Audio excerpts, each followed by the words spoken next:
Okay, let's start with protein metabolism. So, if we had taken a dietary protein, so this also digestion starts in the mouth. However, the salivary or the saliva doesn't have any effect on the digestion because it has no effect on the peptide linkage of this amino acid, and it will pass through the stomach wherein it has the gastric juice, which is mainly composed of hydrochloric acid, and this strong acid will denature the protein, wherein it will cause um, the folds and the coiling of this protein to unravel because it denatures it. And also, the pepsin present in the stomach could hydrolyze the peptide bond, meaning to say that uh, the peptide bonds will be broken since it would be hydrolyzed. Okay, so from being a dietary protein, after in the stomach, it will then become a large polypeptide. Okay, now this large polypeptide will go to the small intestine, wherein we have various types of enzymes such as trypsin, chymotrypsin, carboxypeptidase, and aminopeptidase. And these enzymes are could actually hydrolyze the peptide bonds, meaning to say that they could break the peptide bonds. So after the small intestine, we're going to have amino acids. So all of these dietary proteins, after reaching the small intestine, they're going back to the building blocks amino acid. And in our intestinal lining, we have active transport wherein that amino acid being produced will now be going to our bloodstream. Okay, so what happens now is that we have here our amino acid utilization. So when we talk about amino acid pool, we are just referring to the total supply of free amino acids available for use in the human body. Now, when it comes to sources of these amino acid, of course, we could take them from our dietary proteins, yung mga kinakain natin, or it could have the protein turnover. So this is a repetitive process in which proteins are degraded, then they are resynthesized within the human body. Or they could be coming from the biosynthesis of non-essential amino acids in the liver. Okay, so we all know that non-essential amino acids are amino acids that could be synthesized in the body, and the essential are those that could not be produced in the body, so we have to take it through dietary means. So dito sila manggagaling. Now, saan ba natin gagamitin itong mga amino acids na to? So they could be used for protein synthesis. Okay, so gagamitin dyan sa protein synthesis. It could also be used for making non-protein nitrogen-containing compounds. Okay, such as your, ano ba yung may mga nitrogen-containing compounds? So you have your nitrogenous bases that could be found in our nucleic acid. So yung mga may nitrogen compounds na yon. So you have your purines and your pyrimidines. Then it could also be used for the production or synthesis of non-essential amino acids. And of course, they could be used as for the production of energy. Okay, now let's look at this diagram. What are the possible fates of amino acids? Okay, now, ano po bang mangyayari sa kanila? So you have your amino acids. After degradation, it will be divided into the carbon portion and the nitrogen portion. For the carbon portion, they could be used for the synthesis of triacylglycerol via fatty acid biosynthesis, or that carbon portion could be used to make glucose via gluconeogenesis, or they could be used for the production of ATP through citric acid cycle or Krebs cycle, or they could be used for the synthesis of ketone bodies through ketogenesis reaction. Now, what happens to the nitrogen portion is that they could be eliminated, matatanggal sila via urea cycle, they will be incorporated in the urine, or the nitrogen could be used for making non-essential amino acid, or they could be used for the non-protein nitrogen containing compounds. So yun yung mga possible fates for them. Okay? Now, when it comes to the degradation of our amino acid, we have two stages. First, you have to remove the amino group part, and then you have to degrade the carbon part.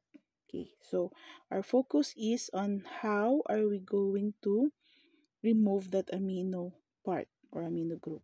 Okay, so when removing or releasing of the amino group, we have two steps now. Okay, so in order for us to release the amino group, we have two steps. First is transamination, followed by oxidative deamination.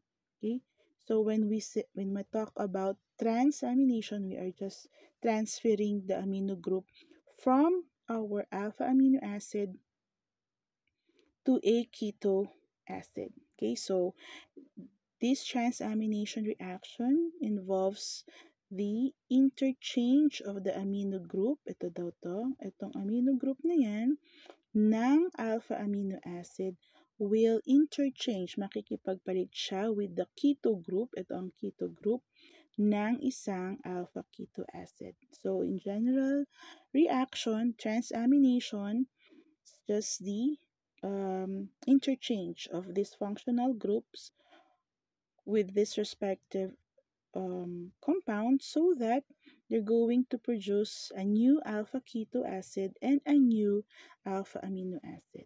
Okay, so this is again the amino acid that is originally coming from the protein that had undergo degradation, and it needs to react with a alpha keto acid. So, magpapalit lang daw sila. Once na natanggal ang amino group, okay, magiging, itong part na ito, magiging keto group. And once this keto group coming from that alpha keto acid receive that amino group, magiging new alpha amino acid na siya. Okay, so for a concrete example, we have here the transamination of glycine. So glycine is our old, or rather glycine is our amino acid na galing dun sa protein degradation. So it is reacting with an alpha keto acid in the form of alpha ketoglutarate. So this portion amino group will go to the or will interchange with this keto group. Okay, so kaya ang glycine magiging ketoacetate after the transamination kasi nga na-lose na niya yung amino part. So magiging kanya na siya.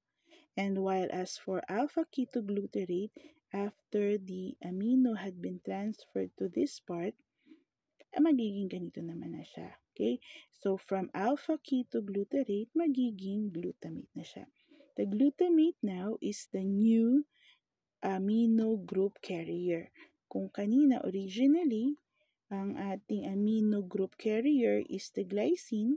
Okay? So, siya yung original galing dun sa protein degradation. After transamination, ang new carrier natin would be the glutamate. Now, with this reaction, the enzyme needed is the aminotransferase. Okay? Now, the purpose of this transamination again is to remove the amino group from various alpha amino acid and collect them in a single amino acid, glutamate. Okay, so glutamate then acts as the source of this amino group for continued nitrogen metabolism. Okay, now after we had collected this glutamate from transamination, that will undergo oxidative deamination. Okay, oxidative deamination. This now involves a reaction wherein our alpha amino acid is converted again to keto acid with the release of ammonium ion. Okay, so you have your collected glutamate from transamination a while ago. It needs NAD plus water and an enzyme glutamate dehydrogenase, since this is an oxidation reaction. So here, this amino part will be released as an ammonium ion. So mag-isa na lang niya. And then once it leaves our glutamate, babalik siya as alpha ketoglutarate. And of course, we have our NADH and plus H. Now remember, this alpha ketoglutarate, okay, had been re-synthesized, no? Kasi kanina, okay, ginamit natin si alpha ketoglutarate during transamination. Naging glutamate siya. But once na naging glutamate siya, ma-oxidize siya to release that ammonium and babalik ulit siya kay alpha ketoglutarate. So it's a cycle wherein that alpha glutarate, which is a product of this process, can be reused again in the transamination being the first step. And of course, we all know that this NADH will actually enter or participate in the electron transport chain and oxidative phosphorylation to produce our needed energy molecule ATP. Now, what happens now to this ammonium ion?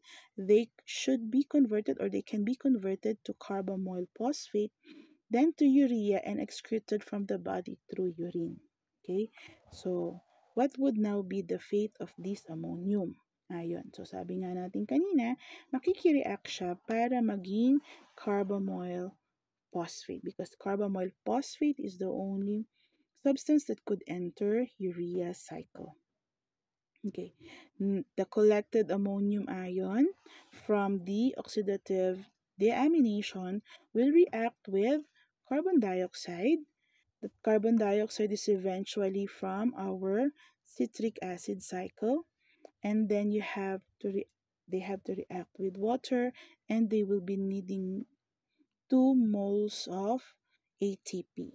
Okay, 1 mole will be used for the anabolic reaction, and 1 mole of ATP will be used for the uh, phosphate or phosphorylation, no? Phosphate formation. Okay, so you could see here the ammonium part, this turned to become part of the carbamoyl phosphate. Ayan na siya.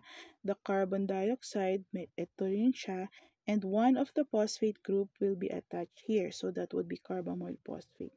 To balance that ATP, you have 2 ADP. Okay, the other one had been turned to inorganic phosphate, and of course the other one is already attached to the carbamoyl phosphate. Once na na-synthesize na ang carbamoyl phosphate, it could now enter urea cycle. When we talk about urea cycle, this refers to the series of biochemical reaction wherein it uses the ammonium ions and the carbon dioxide to form as or eliminated rather as urine. Okay, so we have 4 steps for our urea cycle. It started in the mitochondrial matrix. So the carbamoyl phosphate formation happens inside the mitochondria. So it will now enter the urea cycle by reacting with the ornithine, which had been previously synthesized from the first or from the previous urea cycle, no, since this is a cyclic metabolic pathway. Now we are balancing actually the number of nitrogen here, unlike in the Krebs cycle that we are balancing the number of carbon atom. For urea cycle, we are balancing the number of nitrogen. So carbamoyl phosphate having one nitrogen, tama ba na one nitrogen siya? Ito, isa lang yung nitrogen niya doon. Okay? So one nitrogen for carbamoyl phosphate will be reacting with ornithine, which has two nitrogen atoms. So after the reaction or after the transfer reaction, we're going to have citrulline with three nitrogen. Of course, during this process, we are removing the phosphate group coming from the carbamoyl. So wala nang phosphate dito kay citrulline. And our enzyme is our ornithine transcarbamylase. Carb carbamylase. Okay. So after we had synthesized the citrulline, it will pass through the inner mitochondrial membrane with the help of this transport system. So dadaan siya dyan. Dapat hindi siya makaka-penetrate dito sa lipid by layer. Rather, gagamitin niya itong mga membrane proteins or our transport system. So lalabas siya from mitochondrial matrix. Okay, kailangan niyang pumunta sa cytosol. Okay, so once citrulline pass through our inner mitochondrial membrane, it has to react with an aspartate having one nitrogen to produce our argininosuccinate having four nitrogen.